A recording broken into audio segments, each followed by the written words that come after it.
महोदय, मंचमा आसीन पार्टी स्थायी कमेटी का सदस्य एवं माननीय मंत्री लेखराज भट्टज्यू, माननीय ज्यूहरू, केन्द्रीय कमिटी का सदस्यहरू भनेको पार्टीको केन्द्रीय कमिटी, विद्यार्थी नेता साथीहरू र सम्पूर्ण सहभागी साथीहरू एवं सञ्चारकर्मी मित्रहरू,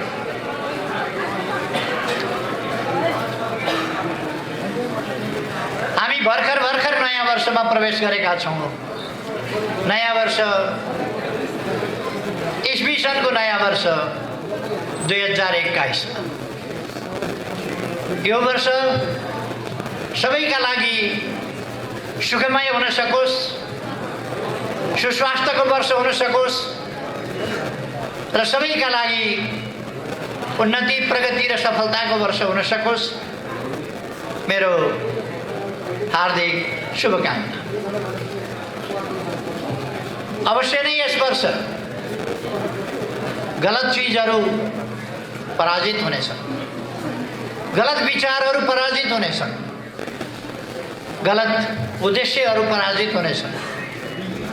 देश विरोधी शक्तिहरू, जनविरोधी शक्तिहरू, संविधान विरोधी शक्तिहरू, लोकतन्त्र विरोधी शक्तिहरू, गणतन्त्र विरोधी शक्तिहरू कमजोर हुनेछन् र देश र जनताको पक्षमा रहेका, न्यायको पक्षमा रहेका, शान्ति सुव्यवस्थाको पक्षमा रहेका शक्तिहरू सफल हुनेछन्।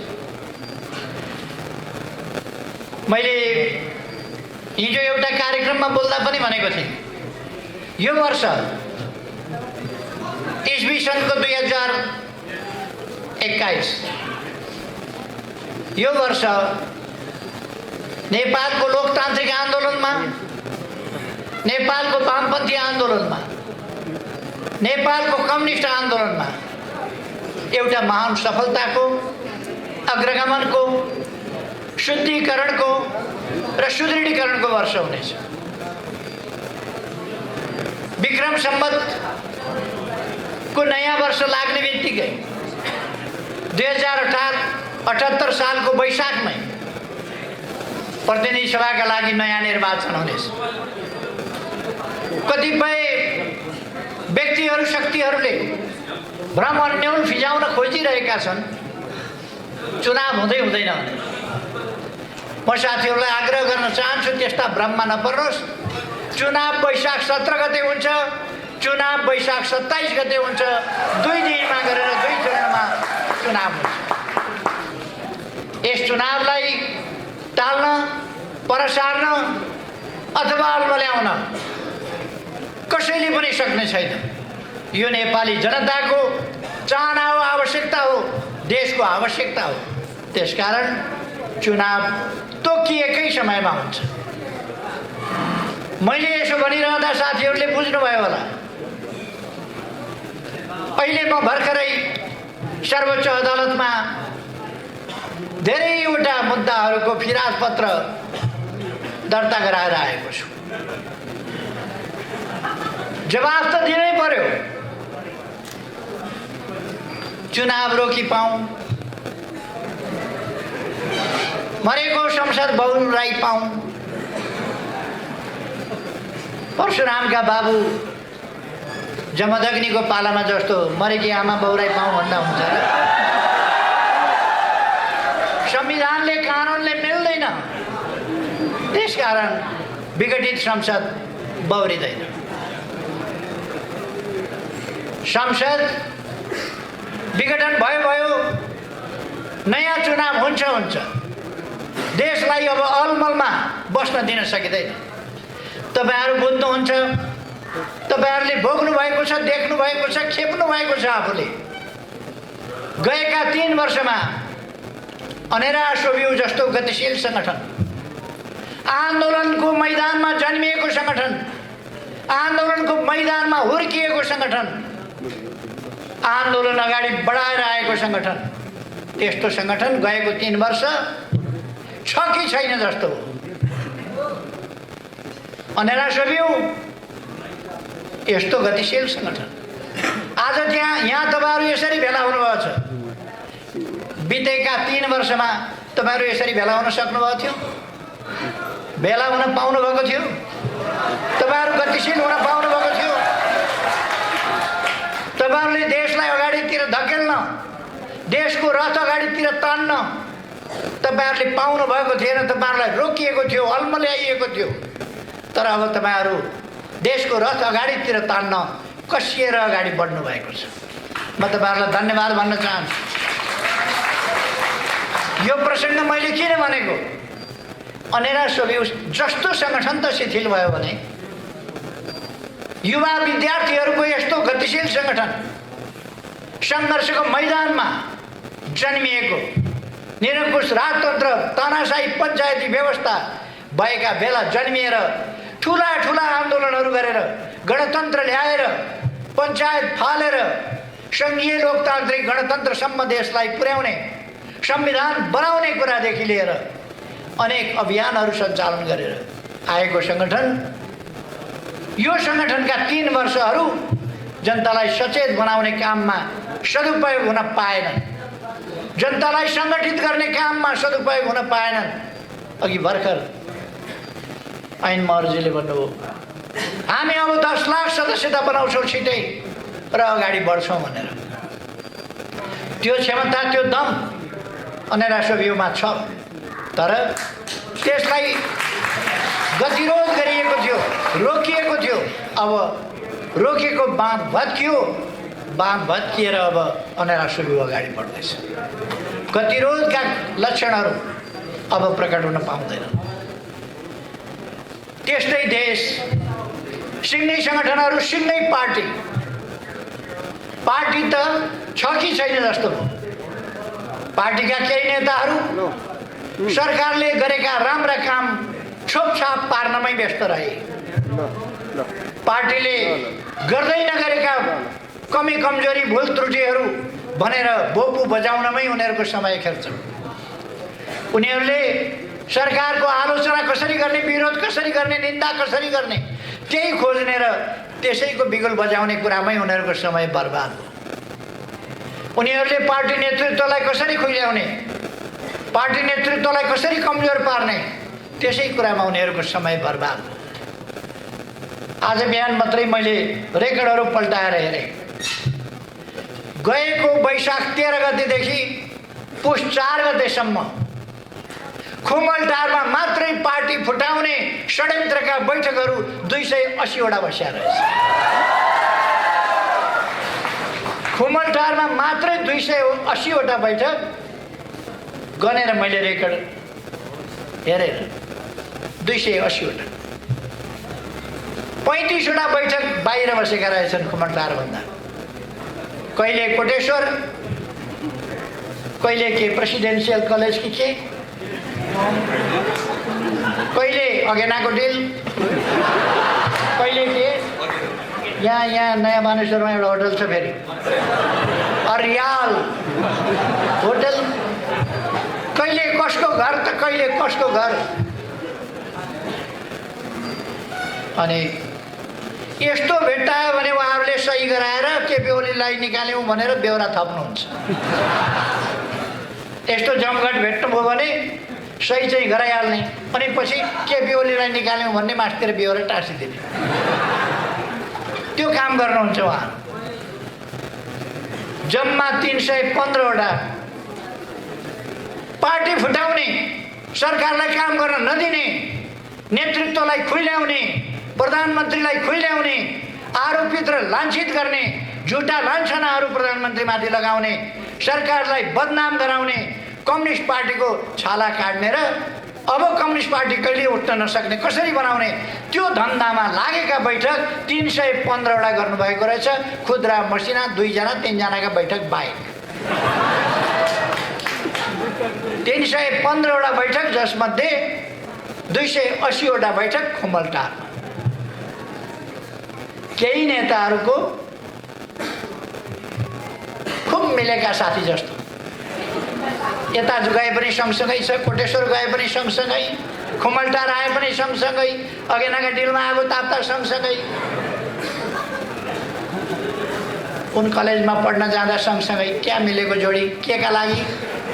आन्दोलन ध्वस्त पार्न, राष्ट्रियता कमजोर पार्न, नक्सा छापेको विरोध गर्न, संविधान संशोधन भएको विरोध गर्न, त्यो कुरालाई ढाकछोप गरेर भ्रष्टाचारको संरक्षक भयो भनेर न म भ्रष्टाचार गर्छु न गर्न दिन्छु, न भ्रष्टाचारको संरक्षक। म अरूका बारेमा धेरै भनिरहन चाहन्न। देशले चिनेको छ, जानेको छ, को कहाँ बसेको छ, कस्तो छ, के खान्छ, सबैलाई थाहा छ। सबैलाई थाहा छ के कस्ता काम गरेका छ, कसका लागि लडेको छ, त्यो कुरा सबैलाई थाहा छ। मैले भनिरहनु पर्दैन। म भनेर समय खेर फालिरहन पनि आवश्यक ठान्दिनँ। म के भन्न चाहन्छु भने हाम्रो अगाडिको कर्तव्य म साथीहरूलाई सम्झाउन चाहन्छु। पहिलो कुरो त म तपाईँहरूलाई भन्न चाहन्छु, अनेरा सोभियूका विद्यार्थीहरू, अनेरा सोभियूको विद्यार्थी परिचय पत्र देखाएर अनेरा सोभियूको विद्यार्थी भनेर चिनिनु पर्ने अवस्था बन्न हुँदैन। परिचय पत्र देखाएर त जो पनि चिनिन्छ। उसको वर व्यवहारबाट, आनी बानीबाट, बोली चालीबाट अनेरा सोभियूको विद्यार्थी हो बाबु भनेर सबैले चिन्नुपर्छ। अनेरा सोभियूको विद्यार्थी हो नानी भनेर सबैले चिन्नुपर्छ। उसको हँसिलो चेहराबाट, उसको मुस्कानयुक्त चेहराबाट, उसको चेहरामा झल्किएको आशावादिताबाट, उसको आत्मविश्वासबाट, उसको शालीनताबाट, उसको विनम्रताबाट, त्यसबाट अनेरा सोभियूको विद्यार्थी चिन्नुपर्छ। थाहा पाउनु पर्दछ। बुढाबुढी बसमा आयो भने, चढ्यो भने पहिले उठेर सिट छोडेर यहाँ बस्नुहोस् बुबा, यहाँ बस्नुहोस् आमा भन्ने, त्यो अनेरा सोभियूको विद्यार्थी।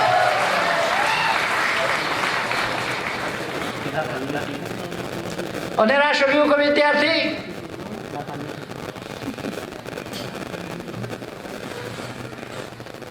जातीय आधारमा, क्षेत्रीय आधारमा, भौगोलिक आधारमा कसैलाई होच्याउने निन्दा गर्ने गर्दैन। तपाईहरुले सुन्नुभएको छ, मरेपछि के राजा अरे, मरेपछि के राजा।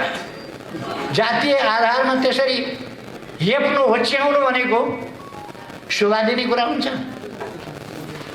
अनेरा सोभियूले त्यस्तो गर्दैन, त्यस्तो सिक्दैन, त्यस्तो अभ्यास गर्दैन, जातीय भेदभाव गर्दैन। अनेरा सोभियूले सबैलाई समान देख्छ। मानव जातिको महत्ता, गरिमा, त्यसलाई सम्मान गर्छ, कदर गर्छ। एउटा नेताले चर्को भाषण गरेछ अनि केपी ओलीले महिलाको किडनी लाएर दिमागै बिग्रियो। महिलाको किडनी लगाउँदा दिमाग बिग्रियो भने महिलाबाट जन्मिएको त्यो मान्छे पहिलेदेखि के हो? म त्यतापट्टि जान चाहन्छु। महिला माथिको कत्रो अपमान हो। महिलाको त किडनी मात्रै लगायो भने पनि मान्छे पागल हुन्छ। त्यो दिन बेलुका तिनलाई श्रीमतीले कसरी खाना दिइन् होला?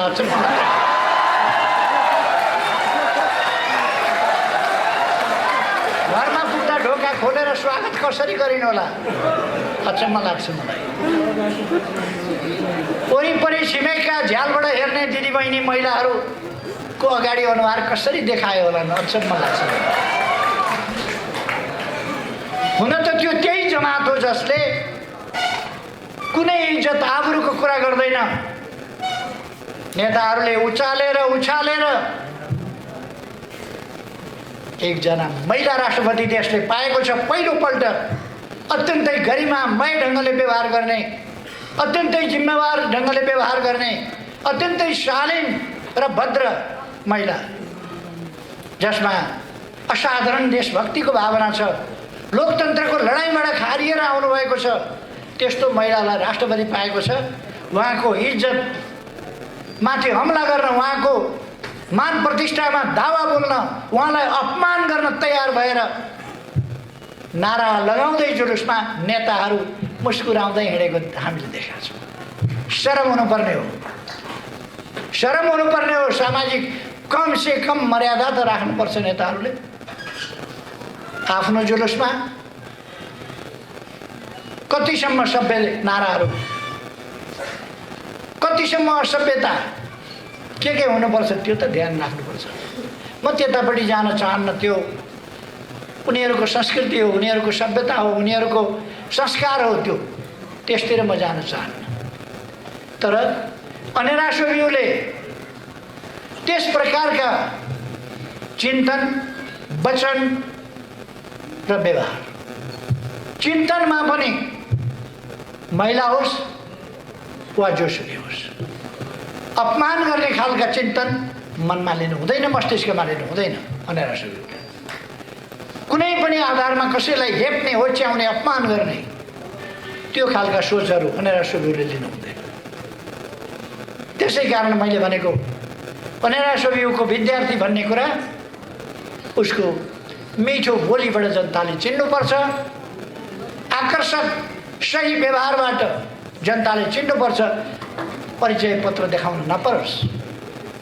अनेरासोभिउको विद्यार्थी भनेर व्यवहारबाट चिनियोस्, विचारबाट चिनियोस्, त्यो म तपाईँहरूलाई आग्रह गर्न चाहन्छु। अनेरासोभिउको विद्यार्थी भनेर देशभक्तिको भावनाबाट चिनियोस्, राष्ट्रवादी चरित्रबाट चिनियोस्, चिन्तनबाट चिनियोस्, लोकतान्त्रिक व्यवहार, चिन्तन र अभ्यासबाट चिनियोस्, सामाजिक न्याय र समानताको पक्षपोषण र त्यस अनुसारको व्यवहारबाट चिनियोस्। तब मात्रै हामी त्यस्तो समतामूलक, त्यस्तो न्यायोचित समाज निर्माण गर्न सक्छौँ। त्यसकारण अनेरासोभिउले बुझ्नु पर्दछ, अनेरासोभिउ सामाजिक जागरणको अगुवा हो, सामाजिक जागरणको अभियन्ता हो, न्यायोचित समाजतर्फको हाम्रा यात्राको संवाहक हो अनेरासोभिउ। हाम्रो युवा पङ्क्ति त्यस्तो। त्यसकारण हामीले त्यसै अनुसारको गम्भीर आचरण गर्नुपर्छ। म साथीहरूलाई भन्न चाहन्छु, तपाईहरू कुनै अलमलमा नपर्नुहोस्। भविष्य तपाईहरूको हो। यस देशमा लामो समय तपाईहरूले बाँच्नु छ। यो देश बिग्रिन दिनुभएको छैन, सपार्दै लानु परेको छ। एउटा विकसित, एउटा सभ्य, सुसंस्कृत, शान्तिपूर्ण, सुरक्षित, भयरहित, सम्मानपूर्ण, समतामूलक, समृद्ध समाज निर्माण गर्ने हाम्रो अभियान आज प्राप्त गर्ने सम्म, हुन सक्ने सम्म छिटै हामी त्यो व्यवस्था कायम गर्छौँ। जति सकिन्छ छिटो गर्छौँ, अहिले पनि गर्छौँ। तर जो बाँकी रहेको छ त्यसका लागि, भोलिका लागि हामी ती कामहरू गर्छौँ। हाम्रो समाज एउटा निरन्तर छ, निरन्तर हुन्छ, रहन्छ समाज। यो समाज निरन्तर अझ बढी आधुनिक, अझ बढी विकसित। आधुनिक भनेको फेरि कसैले बुझ्छन् छाडा भन्ने, कसैले बुझ्छन् आस्थाहीन, कसैले बुझ्छन् छलछाम गर्ने खालको, कसैले बुझ्छन् भ्रष्टतायुक्त। आधुनिक भनेको विज्ञान र प्रविधिले तथ्यपूर्ण ढङ्गले सामाजिक न्याय र समानतामा आधारित सभ्य संसार बन्यो आधुनिक भनेको। अन्धविश्वास होइन, विश्वास आधुनिक भनेको। अवैज्ञानिक कुराहरू होइन, वैज्ञानिक कुरा। तथ्यहीन होइन, तथ्ययुक्त कुरा। कसैले आजको जमानामा पनि आश्चर्य लाग्छ, जन्मसिद्ध श्रेष्ठताको कुरो गरेर हिँडेका छ। जन्मिँदै शासक हुने। हुन त हाम्रा नेताहरूमा पनि कतिपय देखिन थालेको छ आजकल। नेताको छोरा भएपछि टप्लक्क माथि एकैचोटि केन्द्रमा। नेताको ज्वाइँ भयो भने जहाँबाट आएको भयो भने शासक भइदिन्छ पार्टीमा। नेताको आफन्त भयो भने यसै ठुलो भइदिन्छ। नेताले खुलेआम अब त लाज नमानी अप्ठ्यारो नमानी भन्न थाले, यो त मेरो पारिवारिक मामला हो, मलाई परिवारमा अप्ठ्यारो छ। पार्टीले नेताको पारिवारिक अप्ठ्यारो फुकाइदिनु पर्ने, देश बनाउन छोडेर कार्यकर्ताको मूल्याङ्कन नगर्ने, उसको अप्ठ्यारोको मूल्याङ्कन गरिदिनु पर्ने। कसको श्रीमती रिसाउँछ, कसको श्रीमान रिसाउँछ, कसका छोरी रिसाउँछन्, कसका ज्वाइँ रिसाउँछन्, कसका नातिनी रिसाउँछन्, त्यसका लागि पार्टी नतमस्तक भइदिनु पर्ने। मैले धेरै भनिरहनु पर्दैन, साथीहरूले जान्नुभएको छ, देख्नुभएको छ, भोग्नुभएको छ, यही समाजको कुरा हो। त्यस कारण म आग्रह गर्न चाहन्छु, हामीले आफ्नो भलो गरौँ न्यायोचित ढङ्गले, आफ्नो भलो गरौँ उचित ढङ्गले, आफ्नो भलो गरौँ स्वस्थ ढङ्गले, आफ्नो भलो गरौँ अरूको भलाइमा आघात नपारिकन, आफ्नो भलो त्यसरी गरौँ। म साथीहरूलाई आग्रह गर्न चाहन्छु, हामीले एउटा सभ्य समाज निर्माण गरेका हौँ, मानवोचित समाज निर्माण गर्न खोजेका हौँ, त्यसकारण मानवोचित समाजमा जानुपर्छ। अहिले मैले भरसक पार्टी जोगाएर लान चाहेको छु। निर्वाचन आयोगमा पुगेछन् केही मान्छेहरू, निर्वाचन आयोगमा पुगेर असली पार्टी हामी हौँ भनेछन्। असली पार्टी उनीहरू अरे। केही मान्छेहरू केन्द्रीय कमिटीको बैठकमा आएनन्, अनुपस्थित भए। किन अनुपस्थित भए त्यो थाहा छैन। पार्टी केन्द्रीय कमिटीका सम्पूर्ण सदस्यहरूमध्ये 10-12%, 15% होला अनुपस्थित। कहिले कहिले त्यस्तो अनुपस्थिति हुन सक्छ विभिन्न कारणले। हामीले केही कारणले अनुपस्थित भए होलान् साथीहरू ठान्यौँ। उनीहरू त निर्वाचन आयोग गएछन् र भनेछन् हामी बहुमतमा छौँ। कहाँ गने यिनीहरूले मान्छे, कहाँ गने थाहा छैन, बहुमत छौँ भनेर। झुट बोल्ने बानी परेकालाई केही लाग्दैन। 3:30 बजे दर्ता गर्न गएका अविश्वासको प्रस्ताव भनेर 5 गते 3:30 बजे संसद विघटन भइसकेपछि, संसद विघटनको घोषणा भइसकेपछि 3:30 बजे संसद सचिवालयमा पुगेका थिए अविश्वास दर्ता गर्न। संसद सचिवालयले भनेछ संसद विघटन भइसक्यो, के को अविश्वास दर्ता गर्न, तैपनि मानेनन्। संसद सचिवालयले भन्यो ढिलो भयो, पहिले नै गरे भए हुन्थ्यो। सभामुखले लेखे, यो त बिहान 10:30 बजे 10:40 बजे कति बजे नै म कहाँ आएको थियो। सभामुखका कारणले जाने नै होइन। र सभामुख अचम्म लाग्यो, आफ्नै संसदको यो हकीकत भन्नु पर्दा अप्ठ्यारो पनि लाग्छ, लाज पनि लाग्छ। सभामुख जस्तो मान्छेले 3:30 बजे लगेको निवेदन 10:30 बजे नै ल्याएको थियो भनेर कृत्य साक्षी बस्छन्। सभामुख जस्तो मान्छे कृत्य कामको साक्षी बस्नु कहाँसम्म लज्जाजनक, कहाँसम्म संसदीय प्रणालीको तमासा हो, कहाँसम्म त्यसको हुर्बत लिने काम हो, तपाईँहरू बुझ्न सक्नुहुन्छ। यता मलाई धेरै जानु छैन, उहाँहरूको झुट बोल्ने बानी हो। प्रमाण छ, निर्वाचन आयोगमा उहाँहरूले कति 10:30 कि 10:40 दर्ता गरेका छौँ भनेर निर्वाचन आयोगमा उहाँहरूले निवेदन दिनुभएको रहेछ। संसद सचिवालयले वक्तव्य दिएको छ 3:30 बजे मात्रै ल्याएका हुन् हामी कहाँ, 3:30 बजे मात्रै दर्ता गरेको दबावका कारण वक्तव्य छ संसद सचिवालय। निर्वाचन आयोगमा जानुभयो उहाँहरू। निर्वाचन आयोगले तपाईँहरूको यो दाबी नै भएन, दाबी नै पुगेन, जानुस् भनेर फर्काइदियो। उहाँहरूले हल्ला चलाउनु भयो, जोरदारले कराउनु भयो, सकेसम्म सबै मिलेर कराउनु भयो। केपी ओलीले झुट बोल्यो, नयाँ रहस्यको उद्घाटन केपी ओलीले झुट बोल्यो भनेर। निर्वाचन आयोगले के भन्यो त उहाँहरूलाई? तपाईँहरूको दाबी पुग्यो भन्यो त? अस्तिका दिन मात्रै दाबी उहाँहरूको फिर्ता गरिदियो। उहाँहरू अर्को पत्र लेख्यो, तपाईँहरूको दाबी छ भने 7 दिनभित्र ल्याउनु, यो भएन। मैले त्यही कुरा भने। केपी ओलीले झुट कुरा बोल्यो। प्रायोजित सञ्चार माध्यमहरू पनि कराए। कठै गरी किन कराएका?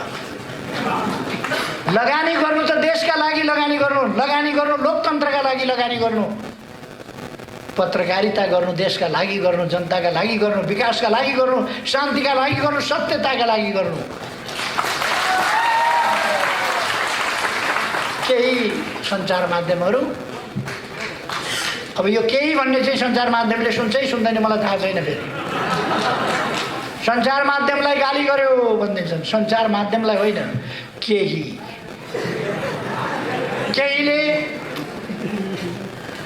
केहीले त किन कसम खाएको यो देश बन्छ भनेर किन आत्तिएका हुन् मलाई छक्क लाग्छ।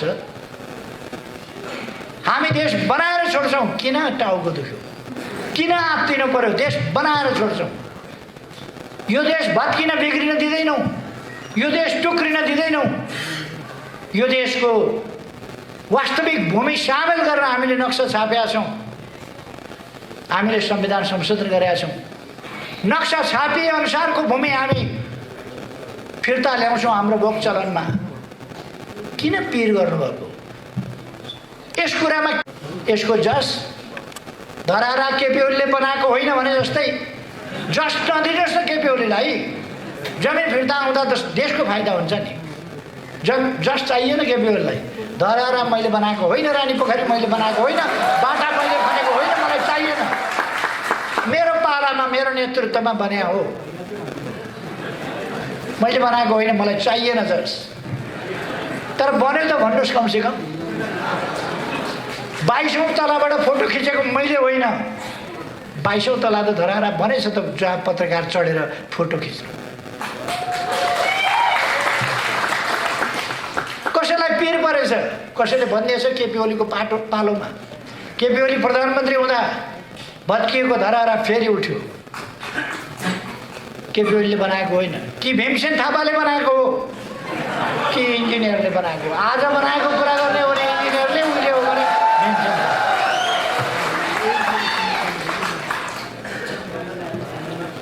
चित्तको कुरा हो त्यो। मलाई चित्तसँग केही भन्नु छैन। खैर, अब हामी सही विचारहरू लिएर, देशभक्तिपूर्ण विचारहरू लिएर, लोकतान्त्रिक विचारहरू लिएर, शान्तिपूर्ण विचारहरू लिएर, सुशासनका विचारहरू लिएर, भ्रष्टाचार विरोधी विचारहरू लिएर, विकासका विचारहरू लिएर, जनताका समस्याहरू समाधान गर्ने विचारहरू लिएर, जनताका सामाजिक समस्याहरू समेतलाई ध्यानमा राखेर तिनको समाधान गर्ने विचारका साथ अगाडि जान्छौँ। ती कार्यक्रमहरू लिएर अगाडि बढ्छौँ र सामाजिक न्याय र समानता, पछाडि परेका ठाउँहरूलाई, क्षेत्रहरूलाई, व्यक्तिहरूलाई, समुदायहरूलाई अगाडि बढाउँदै हामी अगाडि जान्छौँ। त्यसकारण यो अभियानमा अब हामी सामेल हुने हो। हामी अत्यन्तै गतिशील ढङ्गले अगाडि बढ्ने हो। भ्रममा पर्ने होइन, भ्रमबाट मुक्त हुने हो। हाम्रो सूर्य चिन्न पाइँदैन कि कतिपय साथीहरूमा चिन्ता छ। हामीले नपाएर कसले पाउँछ त हाम्रो सूर्य चिन्ह?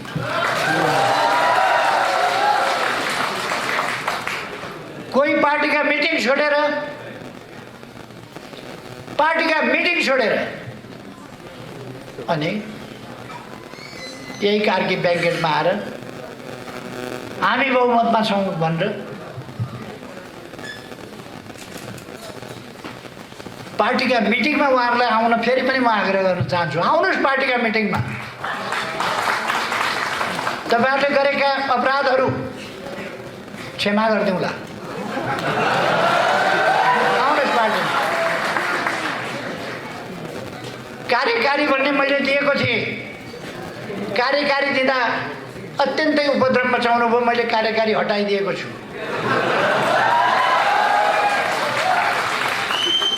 अध्यक्षको पद अहिले पनि कायमै राखेको छ, आउनुहोस्।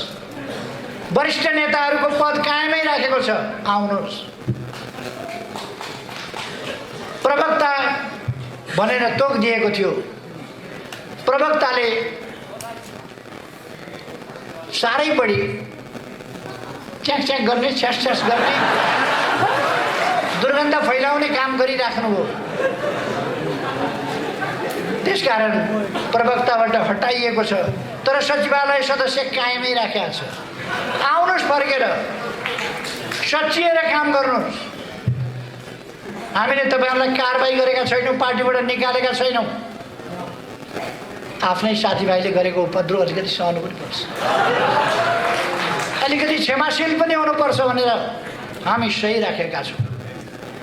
तर उहाँहरू मुद्दा हाल्न जानुहुन्छ अदालतमा, दाबी गर्न जानुहुन्छ निर्वाचन आयोगमा,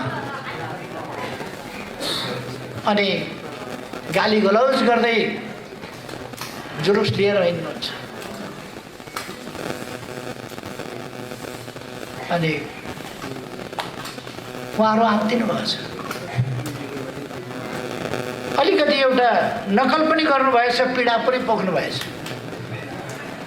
पहिलोपल्ट प्रधानमन्त्रीबाट मेरा विरुद्ध, प्रधानमन्त्रीका विरुद्ध अविश्वासको प्रस्ताव राख्दा निराधार ढङ्गले झुटा आरोपका साथ म माथि अविश्वासको प्रस्ताव राखिएको थियो। मैले राम्रा कामहरू गरेको थिएँ, चीनतिरबाट यातायात र पारवनको सम्झौता गरेको थिएँ, नाकाहरू खोलेको थिएँ, व्यापार सम्झौता गरेको थिएँ, अरू थुप्रै कुराहरू भएका थिए। भारततिरको सम्बन्धलाई माथि उठाएको थिएँ, नाकाबन्दीको डटेर सामना गरेको थिएँ। यी सबै कुराहरूले आत्तिएर केपी ओली लोकप्रिय हुने भयो भन्ने डर उहाँहरूलाई परेर उहाँहरूले झुटा आरोपका साथ म माथि अविश्वासको प्रस्ताव राख्नुभयो। त्यसको जवाब दिँदै मैले भनेको थिएँ, मैले अलिकति उहाँहरूको तौर तरिका देखेर अलिक आक्रोशित भएर मैले भनेको थिएँ। मैले एक्सटेम्पर बोलिराखेको थिएँ, त्यसकारण मलाई बोल्दै जाँदाखेरि मैले अलिकति अङ्ग्रेजीमा भने, this is not the end of time, this is a continuous process and we are here, don't forget it. मैले त्यति बेला भनेको थिएँ त्यो समय अन्त्य भएको छैन, समय चालु छ, प्रक्रिया चालु छ, हामी यहीँ छौँ भन्ने कुरा नबिर्स। मैले त्यो भने त्यसको नकल गरेर अस्ति आफ्नो पीडा पनि पोखेर हामी यहाँ छौँ भनेर लेखेको।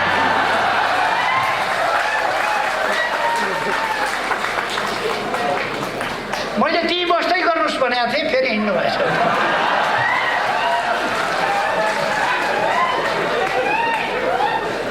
मलाई पनि केन्द्रीय कमिटीमा साथीहरू आएनन्, किन आएनन्, कता गए भन्ने परेको थियो।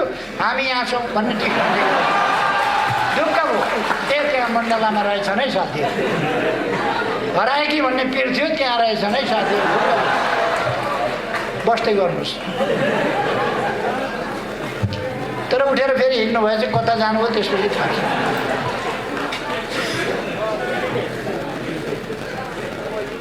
एकजनाले सुगा पालेछ, अनि सुगालाई रमाऊ रमाऊ खुसी हौ, रमाऊ रमाऊ खुसी हौ भन्न सिकाएछ। सकारात्मक सोच हुनुपर्छ भन्ने छ नि आजकल, हो त्यही लाइनमा उसले कति गोपी कृष्ण कहो सिकाउने भनेर रमाऊ रमाऊ खुसी हौ, रमाऊ रमाऊ खुसी हौ भन्ने। एकजना कोही मर्यो, सुगालाई के मतलब, उसले रमाऊ रमाऊ खुसी हो, रमाऊ रमाऊ खुसी हो। सुगाले त त्यही बोल्ने भयो। कुन प्रसङ्गमा मैले हामी यहाँ छौँ, नबिर्स, फेरि फर्केर आउँछौँ भनेका थियौँ। हामी फेरि फर्केर आउँछौँ। त्यसको नकल गरेको मण्डलामा हामी यहाँ छौँ। दुनियाँलाई थाहा भयो आजकल उहाँहरू मण्डलामा हुनुहुँदो रहेछ। सबैलाई थाहा भयो मण्डलामा हुनुहुँदो रहेछ। मण्डलामा किन बस्नुहुन्छ? यत्रो महान पार्टी छ अनि राष्ट्रयुका थोरै नेताहरू भेला हुँदा यत्रो सभा छ, मण्डलामा किन जानु पर्यो? मरेकालाई उपियाँले छोडे जस्तो तपाईँहरूलाई कार्यकर्ताले छोड्ने छन्। हामी यहाँ छौँ होइन, म यहाँ छु भनेर लेख्नु पर्ने छ तपाईँहरूले। हामी भन्ने शब्द हराएर म यहाँ छु। किन त्यो नौबत, किन त्यो अवस्थामा पुग्नुहुन्छ? आउनुहोस्, पार्टीमा आउनुहोस्, हामी फेरि यहीँ छौँ भनेर लेख्नुहोस्। हामी फेरि यहीँ आइपुग्यौँ।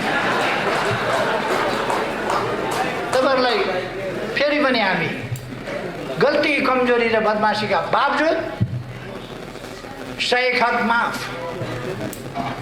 आउनुहोस्,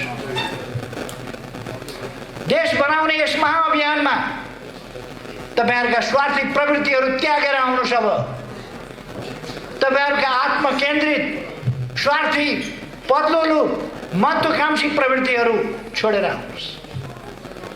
तपाईँहरूका छटपटी केमा छन् देशलाई थाहा छ, दुनियाँलाई थाहा छ। तपाईँहरू किन छटपटाउनु भयो सबैलाई थाहा छ। त्यस्ता छटपटीहरू छोडेर आउनुहोस्। पार्टीमा तपाईँहरूका ठाउँहरू यथावत छन्। तपाईँहरू बस्ने कुर्सी हामीले यथावत राखिदिएको छ। तपाईँहरूलाई पीर कुर्सीको छ, धेरै थाहा छ। तपाईँहरूलाई कुर्सीको पीर भएको हुनाले कुर्सी यथावत राखिदिएको छ पार्टीमा। आउनुहोस्, बस्नुहोस्। खैर, उहाँहरू आउनु भएन भने पनि, उहाँहरू आउनु भएन भने पनि यो अभियान अगाडि बढ्छ।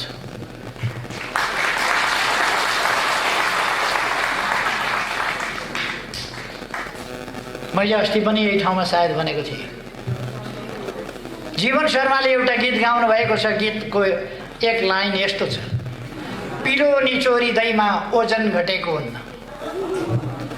2-4वटा पिलो निचोरिएर बाहिर निस्कियो खिल भने पनि शरीरको ओजन घटे हुन्न, त्यसले नोक्सान पारे हुन्न। अझ मजबुत भएर पीडा रहित भएर अगाडि बढ्छ आन्दोलन। तपाईँहरू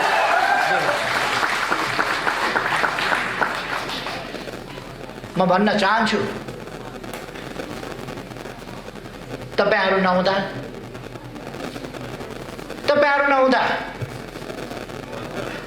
तपाईँहरू शहीद भएको भए, शहीद भएर गएको भए श्रद्धाञ्जली दिनुहुन्थ्यो। तपाईँहरू शहीद त होइन। अब तपाईँहरूलाई कार्यक्रमहरूमा स्मरण गर्नुपर्ने पनि आवश्यकता छैन। खालि तपाईँहरूले जुन धुलो उडाउनुहुन्छ त्यसमा हामीले पानी छम्किनुपर्छ, त्यो धुलो बस्छ। त्यति तपाईँहरूले दुर्गन्ध फैलाउनुहुन्छ, त्यहाँ हामीले अलिकति अत्तर छर्किनुपर्छ। तपाईँहरूले अनेक फोहोर मैलाहरूको डुङ्गुर फैलाउनुहुन्छ, छर्किनुहुन्छ, छर्नुहुन्छ। हामीले त्यसलाई सफा गर्नुपर्छ। यो लडाइँ उद्देश्यहरूको लडाइँ हो, यो लडाइँ विचारहरूको लडाइँ हो। जाल झेल तिक्रमले हाम्रा महान उद्देश्यहरूलाई ओझेल पार्न सक्दैन। हाम्रा महान विचारहरूलाई, हाम्रा महान यात्रालाई यस सानोतिनो व्यवधानले रोक्न सक्दैन। तपाईँहरू आन्दोलनभित्र बसेर, पार्टीभित्र बसेर, घाँसभित्रै छुपेर बसेको, लुकेर बसेको हरियो साप जस्तै आन्दोलनभित्र बसेर आन्दोलनलाई कमजोर पार्ने, आन्दोलनलाई बदनाम गर्ने, कम्युनिस्ट पार्टीको 2/3 कामै लागेन भन्ने, 2/3 हामीसँग अलिकति थिएन, तर उहाँहरूले 2/3 को सरकार कामै लागेन भनेर कराको कराई गर्नु। भित्र बसेर देशको समय बर्बाद गर्ने स्थिति ल्याउनु भयो। त्यसकारण संसद भङ्ग गर्नु पर्यो। अब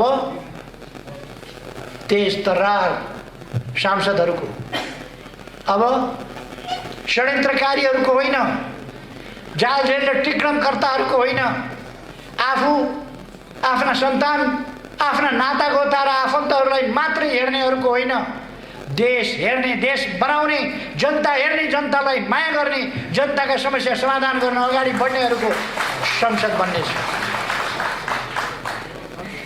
हेर्दै जानुहोला, हेर्दै जानुहोला। अलिक समय तपाईहरू पछि पछि कुद्दै गर्नुहुनेछ। हाइवेमा बस कुद्यो भने त्यस हाइवेमा कतैबाट झरेर आएको सुकेको पात त्यो बससँगै अलिक परतिरसम्म सँगसँगै कुद्छ, तर त्यो एकछिनपछि त्यहीँ छोडिन्छ, बस मात्रै अगाडि जान्छ। तपाईँहरूले बुझ्नु भए हुन्छ, सुकेका पातहरू एकछिन हल्लिने हुन्, त्यसपछि ती थानको लाग्छन्, बस अगाडि बढ्छ।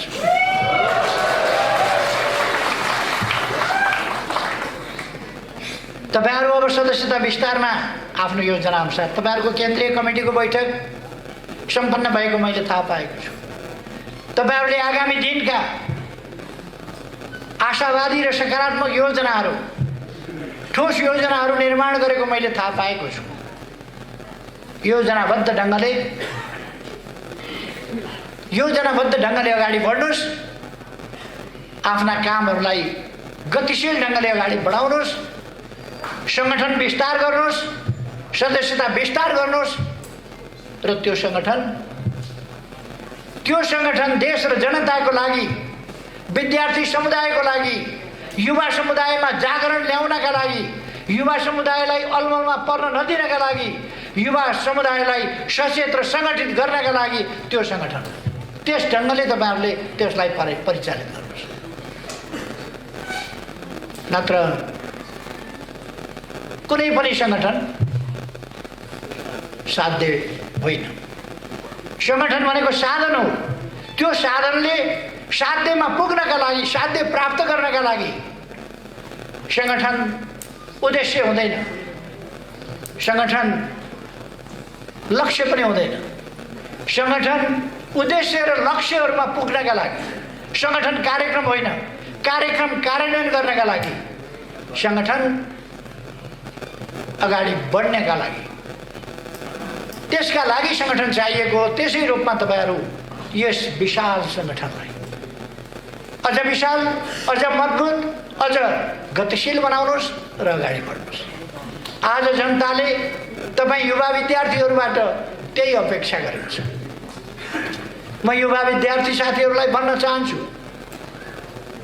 तपाईँहरूमाथि देशले भरोसा गरेको छ, तपाईँहरूमाथि देशले आशा गरेको छ, तपाईँहरूमाथि जनताले विश्वास गरेको छ। तपाईँहरू आजका सहयात्री, भोलिका जनबढी कर्णधार। तपाईँहरूले आजको सहयात्रीको भूमिका, संवाहकको भूमिका र भोलि देशलाई सिँगै धान्ने भूमिका त्यो आफ्ना काम र व्यवहारबाट देखाउनुपर्छ। हामी दुईटा ठुला छिमेकीहरूका बीचमा छौँ। हाम्रो विदेश नीति अत्यन्त संयमित र सन्तुलित हुन्छ, तर हामी हाम्रा राष्ट्रिय हितहरूलाई छोड्दैनौँ।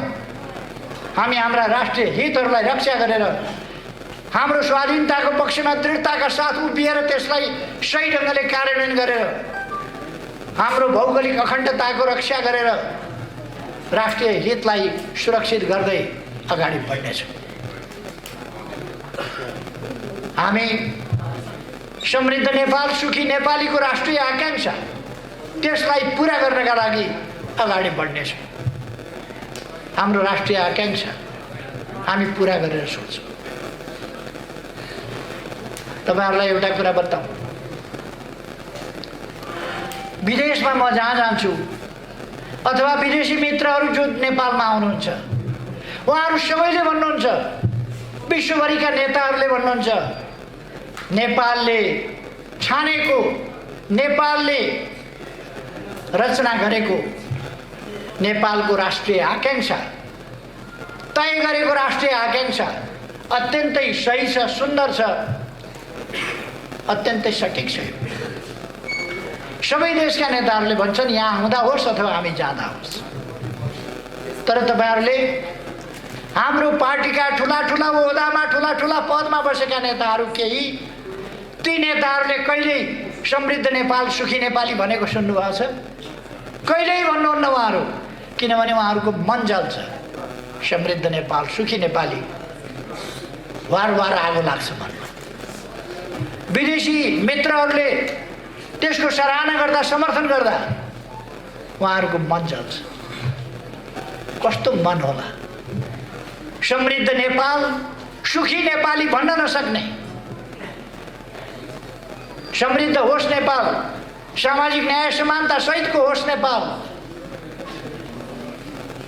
समृद्धि सबैको हिस्सामा परोस्, पछाडि कोही नपरोस्, दुखी दरिद्र भन्ने कोही नहोस् र असुरक्षित कोही नहोस्, भययुक्त जीवन कसैले बाँच्न नपरोस्, निर्भय भएर सबै बाँच्न पाउन्, सबै सम्मानित जीवन बाँच्न पाउन्। यसरी सुखी समृद्ध नेपाल र सुखी नेपाली, यो आकांक्षासँग उहाँहरूको वैरभाव केमा हो?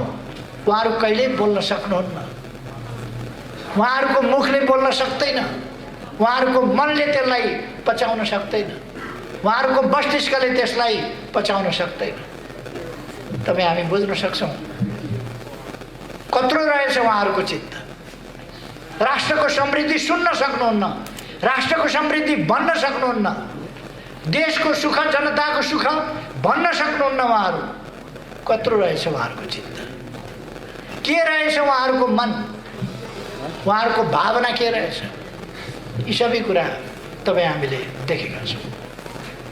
तर हामी यी उद्देश्यहरूबाट डगमगाउनुहुन्न। मैले देखेको छु 50 वर्ष अगाडि